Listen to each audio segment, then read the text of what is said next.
Mercredi 3 septembre, le juge d'instruction du pôle criminel de Poitiers a rendu son ordonnance de mise en accusation dans les assassinats de Leslie et Kevin, tués la nuit du 25 au 26 novembre 2022 à Praec, dans les Deux-Sèvres.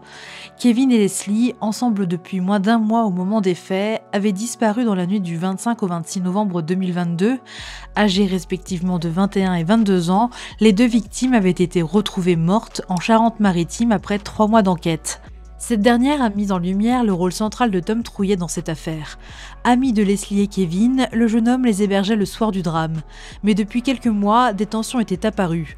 Tom éprouvait des sentiments pour Leslie, mais il devait également s'acquitter d'une dette de 30 000 € de produits stupéfiants auprès de Kevin. Quand il a appris que Kevin devait acheter une importante quantité de drogue le 25 novembre, il a monté une opération pour carotter la cocaïne et l'argent. Il a donc fait appel à un ami pour participer au plan. Cet ami s'est chargé de recruter 2 autres personnes, un assaillant et un chauffeur. Le 25 novembre, ils se sont présentés en pleine nuit au domicile temporaire du couple.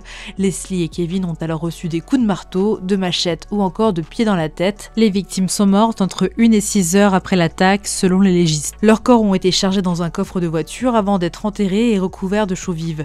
Sur le trajet, le calvaire de Leslie avait continué. Selon certains des accusés, plusieurs haltes ont été opérées pour lui donner des coups de couteau afin de la faire taire.